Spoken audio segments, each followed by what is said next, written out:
How's it going, everyone? It's your boy JP back with another one. And today we've got a very special guest here. We've got Mr. Matt Ryder himself. Unless you've been hiding under a rock, you must know who this man is. One of the top names in the fitness industry. And I'm so excited and so blessed to have him on board. So, Matt, how are you doing today? Thank you so much for coming on. Oh, mate, a pleasure. Not very often I get to speak to a fellow sales savage. Yeah, man, I appreciate it. This is good fun.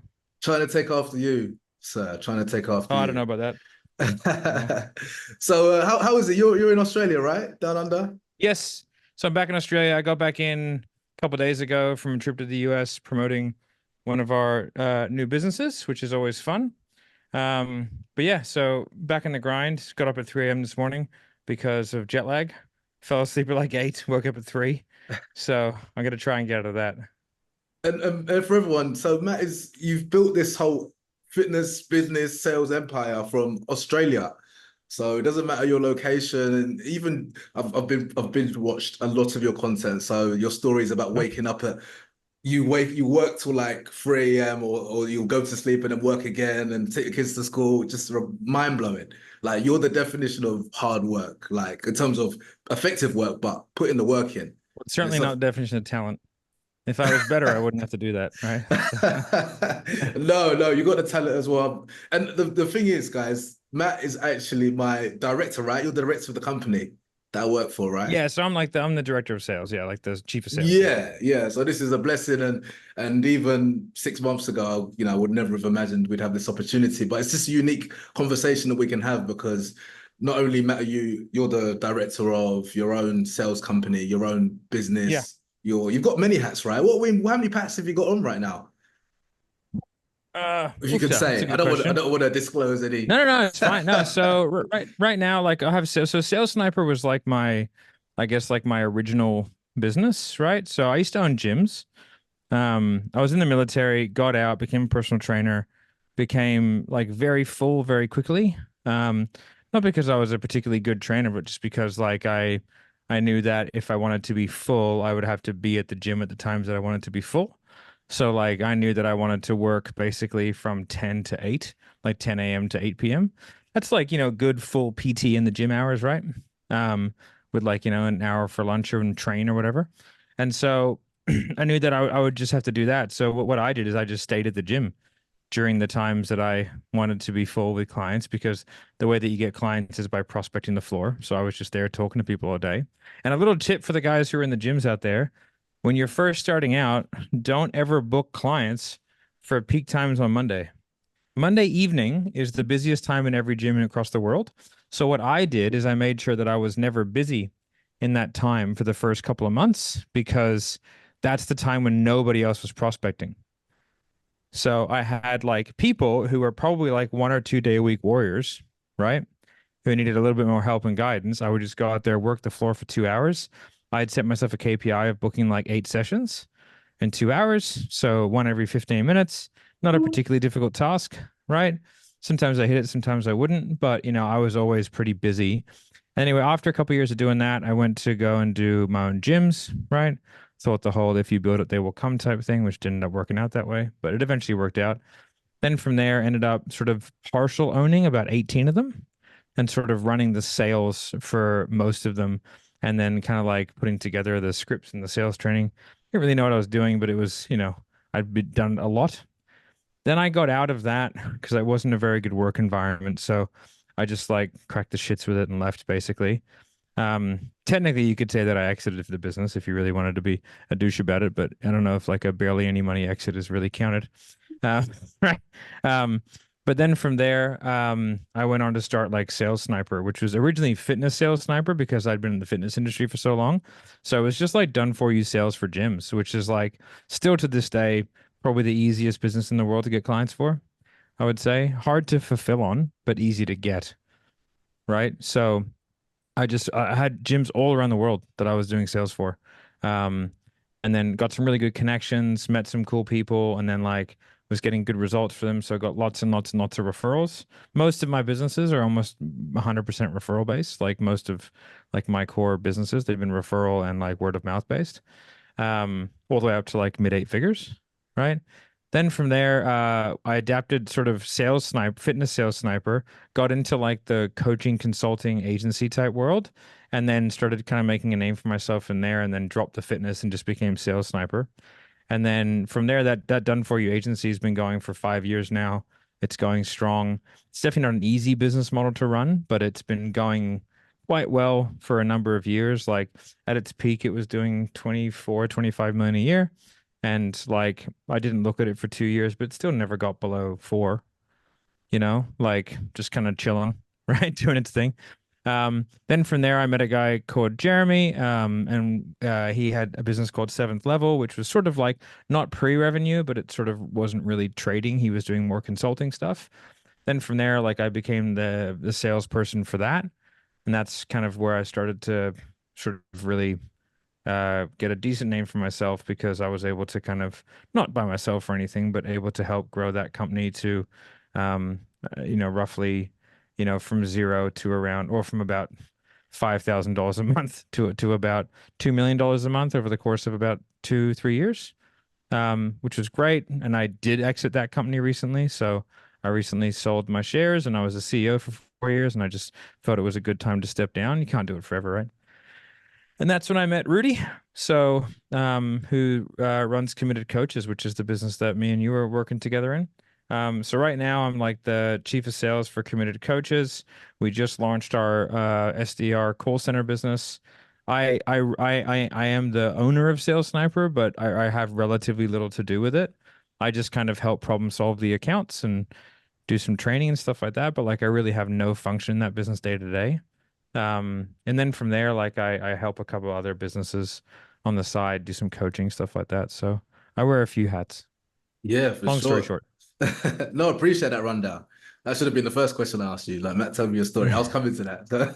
But do you know what? It's remarkable because you started off coming out of the military as a Yeah. sniper, hence cell sniper, and just being a regular personal trainer in the gym, as you just explained. Did you envisage this starting off as a trainer when you're was you in a big box gym, like a big commercial gym? Is that how you started? Yeah.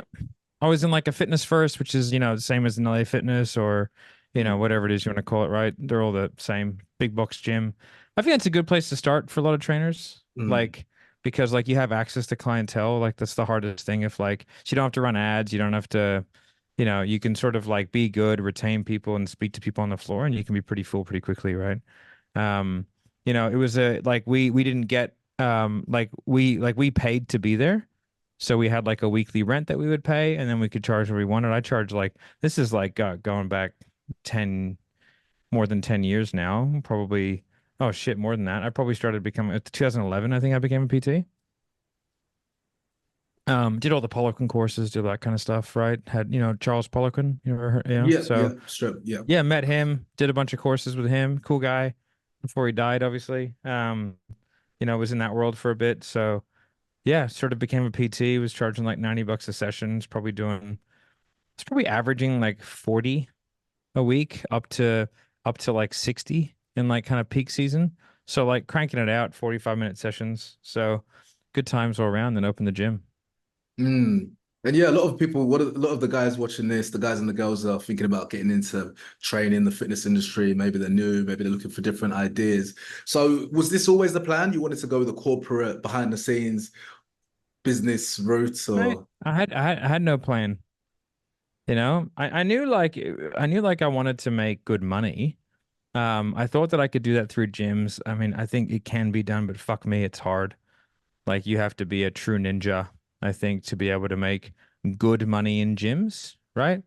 Um, Most gym owners make more money from the personal training they do than what they do from the gym, mm, and the gym just ends up being a fucking burden for most of them. mm, But like, not to say that it can't be done because people are doing it, but it is very difficult. Um, but yeah, like I just sort of like I'm a path of least resistance, right? Sales is something that is there's a fair few things that are not particularly hard to grow. Like, and I think that anything revolving around sales is not particularly difficult to grow. Like, let's say a sales training company, it's not particularly difficult to grow, right? Like, it's difficult to maintain that level of growth. You know what I mean? Like, if you want to do that. And I think that every business has a cap, but I think like, done for you sales, I don't think it's particularly hard to grow because like people hate doing sales, right? Sales training, not particularly difficult because like people really want it. Like they really want to get better at sales. There's a really tangible ROI, which is there for people. And so like selling it isn't particularly difficult and getting leads for it isn't particularly difficult, right? So like I didn't and then doing what I'm doing now is just about I've just created a good name for myself by talking a lot, and then people deciding whether I'm full of shit or half decent at what I do and sort of coming in relatively predetermined, I suppose. So if somebody reaches out to me, like the chances that they don't want something pretty particular is uncommon. So, I think like I just sort of went where I was taken, I suppose. And I've been lucky. Like I always say yes to stuff. Not in like I always say yes to business deals. That's not the case. But like if someone's like, "Hey, do you want to hop on a podcast?" Like I'll say yes almost every Mm. time, right? If someone is like has a question in my DMs, like, oh, if I see it, I'll usually answer it, right? Um, and then sometimes I'll answer just by calling them, on Facebook or on Instagram, like, and so it's like, because if it's a well thought out question, chances are they've and you can tell someone's tried to figure it out, then like why not answer it? Like I have no obligation to, but like if I've got the time and I'm sitting there, like fucking why not? And a lot of the time, like those conversations lead to things. Like I did that the other day and ended up being a guy who like runs the sales for a $15 million a month solar company, and then like they're paying me a lot of money to like coach them. So like just stuff like that. Like I think be open to opportunity, Mm. and then do what you enjoy, and then chances are because you enjoy it, you'll like be quite passionate about it, and then from there you kind of get better and better and better at it. What's that, man? Awesome, dude. Just put him down there. Thanks, brother. No, I'll do it. It's fine. Also, yeah. Um, but yeah, so that's kind of like, and then yeah, it's just kind of like I wouldn't have imagined 5 years ago that I'd done some of the stuff that I've done. I've been asked by most people in the industry, I would say, like in the industry that I roll in to help fix stuff or to look at stuff. And I never would have thought that would have been a thing. But then again, like people suck at sales, right? So like if you're good at it, you stand out. Mm. Yeah, no, it's remarkable, and I see you as like an all-rounder. Correct me if I'm wrong, but if like you're all-rounder when it comes to sales, marketing, fitness, what do you think your specialty is? Is it sales? Is that your thing? Is it fitness? Is it marketing? Is it overall business? Is it? I mean, it's definitely not fitness. Like I think that like, there's certain, I think my specialty is probably like the the acquisition process, I would say, right? And also like to be honest, like it's probably like seeing holes in a market. So like my call center isn't like I'm super passionate about fucking outbound dialing leads, right? I think it's a great mechanism that's heavily underutilized in a lot of businesses.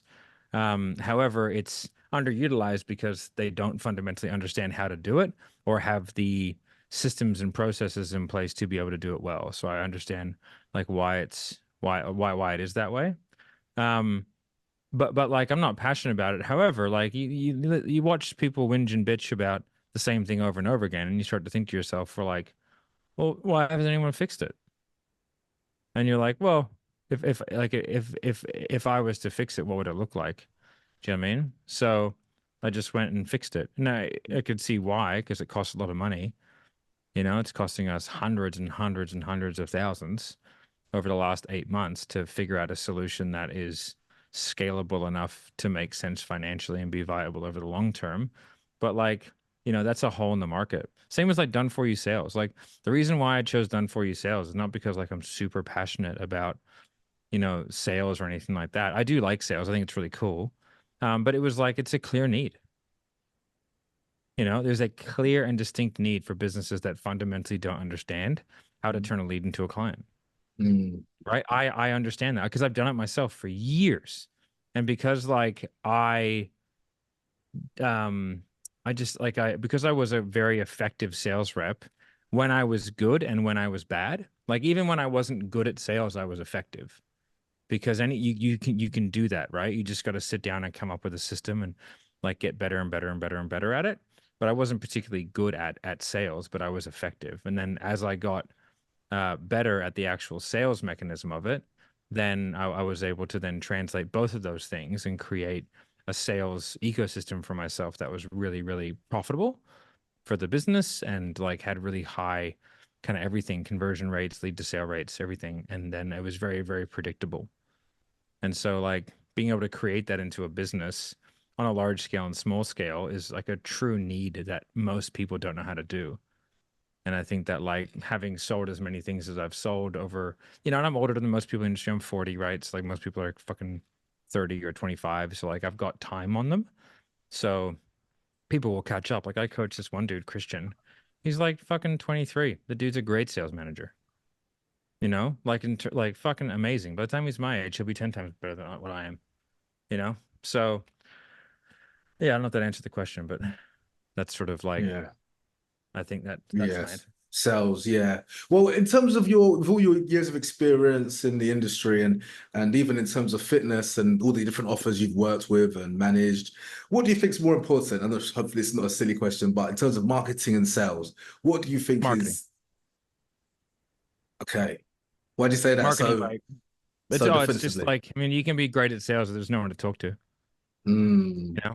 Whereas like the ideal is that you have a team that's like, you know, mediocre at sales and you're successful. Right? Like if you have to have a rock star department, you're way better off having a rock star marketing department. You okay. know what I mean? Um, because like it's way more scalable. You can use it to do a lot of different things. There's like more than one way to get clients. You can do like, there's way more ways to get clients than just making sales calls. Do you know what I mean? And like realistically, like most salespeople are hot garbage. Like at sales, like actually their ability to talk to a person is just outrageously bad. And so if those businesses can be successful with an outrageously bad person, which I would consider probably 60% of salespeople are comically bad at their job, like comically, like, and then 30%, the next 30% are serviceable. And then you've got like 9% that are pretty good and 1% that are very good, right? Like that's Hmm. sort of how it Hmm. goes. And if you look at like the Wow. distribution curve of a sales organization, of Hmm. any sales team, that's basically what it is. You know what I mean? You've got the top guy making more than half the team combined. But if you have a look at a sports team, you look at Steph Curry, he makes probably as much as the rest of the team combined. You know what I mean? And those guys are making a shitload of money. So it's like, it's just because he's way better, but he's also practiced way more, worked way harder. Hmm. You know what I mean? Like, so it just kind of is what it is.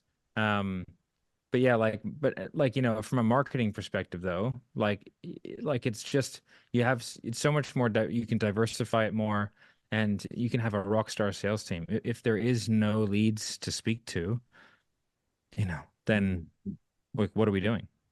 Uh, Which is why like the marketing should usually like the sales department usually needs to just wind its head in a little bit and go like its job is to take the leads that it gets from the marketing and then figure out how to sell them. It doesn't mean you shouldn't give feedback and that we should just be sent the world's worst leads, but it just means that like at the end of the day, I'd rather be able to call 10 people who are maybe not the best leads than call no people, you know? Yeah, yeah, of course. And even marketing, and I'm happy we're down this angle because even yourself, I see that you've obviously built up a established personal brand in terms of what you do with all your podcasts and Yeah. your content. And I remember you even mentioning that you needed to make some money to buy this dream house you wanted. You just threw out sales calls and it just sold itself. Is that right? Is that the right story I heard? Yeah. Yeah, Because I've you've done been that a built. bunch of times. I've done like you need money. Like personal brands are really powerful. Like I think if a business is leveraged off a personal brand, I don't think it's a great move for like the long term. Do you know what I mean? But like it's definitely way faster. And I don't have a huge personal brand by any stretch of the imagination, but it is highly monetizable. So like if you were to have a look at like the extremes, right? Like I'd say Brad Lee has a phenomenally large. I don't know, Brad. I've been on his podcast. I helped run Lightspeed for like 4 or 5 months. We Wow. 4x the front end revenue of that business, right? So like, and he is a good dude, but like has a huge, monstrous following, right? Tons of virality and posts. Like it's not a particularly monetizable following though. Like he can do stuff and he can make a lot of money, but in terms of like, whatever millions of followers or million followers he has, like it's not like he can turn around and get a huge chunk of them to give him a lot of money, right? He might be able to sell some low ticket stuff and all that kind of shit. And then you've got like me on the other hand, like I don't have a huge following. However, like the people who contact me, they give me a lot of money. Like it's like, people have contacted me through Instagram and then end up paying me $700,000-800,000 a year, just because like of consulting packages or they become whatever, right? Like, so it's highly monetizable, because like I don't desire to go viral. There's no need for me to go viral. Like it doesn't, like if I have 1,000 people listen to a podcast, like that's all I would need, because if like five of those people decide to reach out to me and two of them end up buying something, like the minimum thing they're going to buy is probably 30 grand. So like there's differences, right? Like between viral content, and like what you do. So, most people just give up because they want to see the views go up, which I get, and like you definitely don't have no one viewing your stuff. But again, like virality for virality's sake is just a waste of time. Whereas like if you want to have a monetizable audience, like, and again, it's all depends on what you want. But like if you just want a fucking giant Instagram, then go out and get a giant Instagram, right? But the things you have to do will be really like ubiquitous in nature and not like specific enough to solve anyone's problem deeply enough to where like somebody will like passionately give you a huge sum of money to solve the problem, Yeah, yeah, of course. you know? And that's a Yeah. great point you mentioned. I always think of, even if it's 30 views, 50 views, 100 views, imagine they all died in a plane accident. That would be huge. That'd be all over all over the world. So you can't Yeah, discount exactly. the views, and a lot of times viral means that, yeah, as you said, it's spread out. They're probably not that Just loyalty randoms. there. Yeah. Yeah, yeah, of course. Like And I had one reel like a couple weeks ago get about 350,000 views, right? And I got like 7,000 or 8,000 new followers on Instagram for it. And like that's cool, but it's not like it, is going to translate to more money in my pocket in like in the short term, maybe in the long term, maybe. But like, me doing this and then someone that doesn't know about me, listening to me for an hour, you know what I mean? Like that's different. So usually speaking, like short form content is meant to like grab audience and then long form like creates clients, mm, So you kind of do it that way. But yeah, I think personal brands are great, and just being consistent with it and making sure that you're just yourself, right? Like I don't give a fuck if people don't like what I say. Like who cares, So just say whatever you want. And, yeah, um, just be as real as you. It's really hard to keep a facade up for a long time. I know some people with personal brands where like it's super cultivated, not really them, and like that just becomes a laborious chore, and it becomes, I think, quite transparent after a number of years, and then I think things start going downhill, and then you sort of, instead of it just chugging along and doing its thing, it starts to like "Rrr," like that. mm, Because like if it's not really you, like you evolve as a person over time, like you change, so like your content should change with you.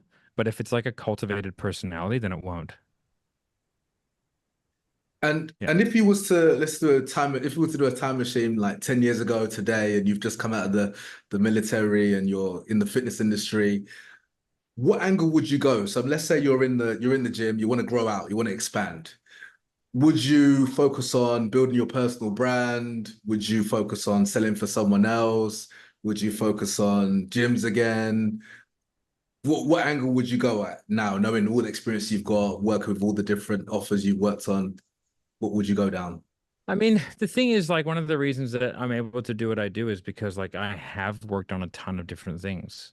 So, like, you only really get that by, you know, doing it, right? So, like, would I go back into gyms? No. But if I didn't do that, I wouldn't have had all the experience outbounding. And, like I worked, like, I did literally did sales 5 days a week, 8 hours a day for like 5 years. That's like, that's just dialing nonstop. And I just got the rhythm of that and I got used to it and I got into it and I was like, oh, like you can just do this. And then that's where I started bringing in like all the sniper stuff with the data. And I was like, oh, what's my pickup rates? And this, and nobody taught me any of that. I just like had to try and make it really like really I had to try and make my time matter, you know? And so without that, like I wouldn't have, there's so much I wouldn't have learned, you know? So like I wouldn't go back and change anything. But if I was like, if I'm like, say, a 25-year-old heading out into the world now, what would I do? It would depend on the outcome. If I wanted to get insanely good at sales, like, and that was my goal, which I think is a good goal because like I think it's like a cheat code at life. I think if you can sell really well, I would probably sell gym memberships, um, like the shitty ones, you know, because you get to talk to a lot of people and you'll get a ton of reps and you'll start like, you know what I mean, kind of figuring stuff out. And then from there, I would probably move on to like more high ticket, gyms, and then I'd probably move into high ticket fitness. Then from there, I would transition into like ROI based offers because there's way more money in those. You know what I mean? But Mm. like if More you're than selling fitness. money, like was that? Oh, okay. Sorry to interrupt, but I thought that was key. So you said there's more money in ROI based offers, like make money offers or business offers than Yeah, yeah, yeah. fitness. I mean, yeah, yeah, there is. Like, I mean, you sell fucking It's a $30,000 offers, bombshell. That's a right? is Like, that obvious? Is that uh, obvious? Like obviously there's more money in our yeah, in return on investment. yeah, but like, like I don't think it's where people should go to begin with because I think it kind of ruins you at sales. But I think like the reason why I found those offers so easy is because I'd done a good amount of fitness sales, right? So like I'd done years of fitness sales. So by the time I went into ROI based offers, I was so much better than everybody else. And like I don't say that arrogantly. Like I was so much better than everybody else. It wasn't even funny because they were all like new to sales. They'd come off some fucking Dan Locke, become a high ticket closer in 15 minutes, living room type deal. And I'd been in fucking sales for 10 years, convincing fat people to not be fat, which is very difficult. And like then when I came in, I was like, boom. And Mm, it just kind of fell into place. And so I found it easy. I don't think high ticket sales is hard. I think most things are shockingly easy to sell, um, as long as they're half decent. But like, that's a great career progression. But people just got to not be, they just got to not be in a hurry, right? You got to be a bit patient, so you're saying that you know? fitness is not an easy sell? Is that what you're trying? Is that what you're saying? Health and Yeah, fitness? no, it's not because like you're getting people to do like, like stop doing something they love, right? Stop doing things they enjoy. Okay. You're asking them to pay for that pleasure of stopping doing things they enjoy, for them to be in physical pain, you know, and to take their time away. So like those are things that nobody wants to do. And then you've got the added fact of like they've probably convinced themselves that it's some sort of X factor outside of their control, which is the true puppet master behind why they can't. So you have to like kind of break through that belief system, So it's like you have to do all of that in 30 minutes. Mm, And then like someone's got to go to a gym 3 days a week, change the way they eat. There's so much change involved. Whereas most ROI offers are based on like, just here's a shortcut that we found, you know? Um, but again, fitness, like the good thing about it is it's economically bulletproof. So like, and it's the most scalable of all the things. So again, like there's pros and cons to all of it, right? If you can find like a good high ticket fitness offer that pumps you with calls, like if you figure that out, you probably make more money over the course of a few years than what you would doing high ticket stuff. Because like the inconsistency of the high ticket is what kills people. So like you're offer hopping or you're like it's hard to find something that can stay the course, whereas fitness is bulletproof. And you can sell people more than once. You look at sales training, what are you gonna do? Sell them 5 times? Like, what are you gonna do? Once you've like tapped your wells, you've tapped your wells, right? That's why mm. there's a total accessible market. There's a TAM on everything. But fitness has like an unlimited TAM because you can sell them more than once. Not only can you sell everybody, but you can sell them more than once. And that's the remarkable thing of essentially what we do, or even the offer that we're on together, where you're the Yeah. top of the company is like essentially there's all these different faces, there's these different influencers, these people have come through different ways, but at the end of the day, I mean it's nutrition, it's exercise, it's consistency, Yeah. but there's keto, there's people, diabetes, there's high blood pressure, there's Yeah. 18 year I mean, olds people are only to getting 80 fatter year and more olds. unhealthy in the US. Yeah. Like, Yeah. Yeah. you know? So like it's just You look at someone like, some of the things in similar spaces like neuropathy, like all kind of like ancillary conditions are just booming industries at the moment because the US is so incredibly unhealthy. Um, and like you go over there and it's like shocking. You know what I mean? Like people say people are fat in Australia, but like Jesus Christ, compared to the US, fuck, man. The US doesn't fuck around at all. When you say someone's fat in the US, they are fucking monstrous. You know what I mean? Like it's Yeah. unbelievable how unhealthy they are over there. Mm. Um, compared to almost any other country, you know, Yeah. um, and things are just getting worse and worse and worse. And so like, but from like a business standpoint, like the opportunities are abundant. And the good thing is like when you're selling fitness, like there's no downside. So like, although you can make a lot more per sale and you can make a lot of money, like, is it likely that you make 70, 80 grand a month in fucking fitness? Probably not. But like, if you have a look at like over like the totality of time, like because fitness is so bulletproof, and if you crack the code, then like, and you're selling it like you can close at like 35%, something like that, and you can have a decent ticket price of like say 2,500 plus, and you have good show up rates, like Jesus Christ, you can make a really, really good living. And you can do it from anywhere, right? And you don't have to offer hop and stuff like that because those businesses generally last a long time.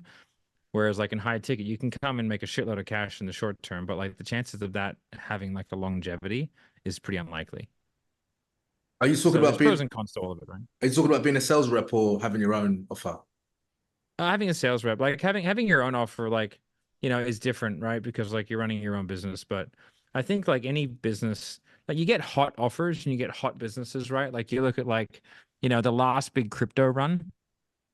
I ran the sales for a business, um, and that was in like the yield farming space. And like, fuck me, mate, never seen anything like it. 0 to 3 million in 6 months. 3 minute a month, right? It was crazy. It was mental. The calls were coming in so fast. They were $15 book calls and like crazy, crazy numbers. Mm. 26 times, 26,000 times return. So 26x return on ad spend. So you put $1,000 and you get 26,000 out. Mm. Like that's mental. Like that's a fucking money printing machine. Mm. But like it can't last. It's like a shooting star. Yeah, yeah, of Right? course. It's going to burn bright, and you just got to identify that. And if it's a good offer that isn't like a fucking scam, but it's just like right place, right Hmm. time, Hmm. if you can get on those, it's fucking great. But it's like trying to catch a falling knife, like it's Okay, difficult, yeah. right? And do you think like there's any difference in selling an offer with an established personal brand versus selling an offer where they come through paid advertising? Is there any difference as a sales rep? What's better to sell for? Or it doesn't make any I, difference? the more brand power a business has, the easier it is to sell, like by a good margin, right? Like you take a brand that's been around for like, say we go to like the Australian Institute of Fitness, right? Which been around since 1979, extremely well known fitness education company in Australia, like certified government education, right? Like certificate 3 and 4 in fitness, so you can become a personal trainer, become properly certified. Because in Australia, probably similar to the UK, they're proper like government regulated courses, right? Um, like I mean, you could walk us backwards into sales in that business. I know because I helped run it, right? And like it's 15-minute off an outbound, you'll sell someone into an $8,000 course, right? But that brand's been around since 1979, right? So like the pure organic traffic they're getting to the website is mind blowing, you know? Mm. Whereas when you take like a brand new version of that and they're all going off paid ads, you know, this one of the businesses I'm working with has a really, really established brand. They have a 16% lead to sale. So 100 leads coming in is 16 sales, which is pretty mind-bending. That's just leads, not like booked Mm. calls or even contacts. That's just leads, right? A good company is 2%. But that Okay. brand just makes it easy, Yeah, right? yeah. So, because they've created an ecosystem where like they're known and they get traffic from all different sources, and you end up speaking to people when they're at the end of their buyer's journey. Mm. Whereas paid advertising speeds that up, paid advertising takes the buyer's journey, which would used to take a year and now makes it a month, because you can Mm. fucking bombard them with advertising. So, Yeah, for sure. And sorry, Matt, on a side note, credit where credit's due. You're looking in great shape, my friend. You're looking swole. You've been hitting the gym hard, yeah? oh, I've been trying to get back in shape. I'm still fat. but I'm not as fat. Yeah, the Is arms are what I looking was. swell. I'm thinking I need to do some curls today in my Oh session. yeah, no, I just did a few push-ups before this. Try and Yeah, yeah, yeah. Okay, so you're saying the sales environment. So long story short, fitness is a hard sell. But if you get good at sales, you're like a beast, and that's what you did. The sales environment matters, how they come in the funnel, it matters. yeah, yeah, What you're selling yeah, big time. matters. Yeah, yeah, for sure. So Yeah, you're I think like saying, sales processes need to change to suit the marketing, right? You know, like if you have a look at like the old school kind of like the old school like levels of awareness from like copywriting, stuff like that. You look at a guy called like John Benson, really good old copywriter. Not old, he's really he'd be pissed if you heard me say that, but he's he's probably like in his 50s or whatever, but really, really good copywriter. It talks about the five levels of awareness. You've got like unaware, problem aware, solution aware, product aware, brand aware, product aware, right? So depending on where they come in and like go from like that MQL, that marketing qualified lead, and get transitioned to that sales qualified lead where they hand over. Like if you're sort of getting someone when they're just problem aware, you have to then get them solution aware and you have to get them brand aware and then product aware in that sales process. So you have to extend it out, you know? But if you're getting someone and they all the way through and they know what their problem is, they know that there's a solution that exists. Sorry, they know that like there is a brand that can help them, and then all you have to do is take them through the product. Man, it's pretty fucking straightforward to be honest. hmm.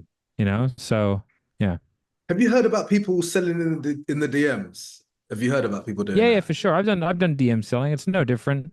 I've sold a $17,000 sales training package over DMs, paid and everything, never even spoke to them, just over DMs. It's definitely doable. I'm gonna have to go in 1 minute because the fire alarm's going off. Oh, Um, okay. yeah, like selling over DMs is no different, right? It's the same sort of thing. You take people through the same processes. You just have a lot more advantages in certain ways because like you can send memes and gifts and do all that kind of stuff. The disadvantage you have is you can't really use your tonality as much and they can just stop replying, right? Hmm. So there are just little nuances to it. But sales is sales. The mechanism, Yeah. the medium of where it's done doesn't change what someone has to go through in order to buy consistently. Yeah, of course. And I don't Yeah. want you to, But to cause any day. You got to go now, right? yeah. With the fire Yeah, I gotta alarm. go. The fire alarm's going off. Okay. I was going But to ask yeah. you about the SDR opportunity, but thank you. We have to do a part two if I'm blessed enough to have the opportunity. But Yeah, thank you no, so for sure, much. man. We can do This that. has been amazing. Thank you, Awesome. Matt. And stay All right, safe. guys. Have a good one. Thank you. Take care. Take care. Thank Bye. you. Bye bye. Bye bye.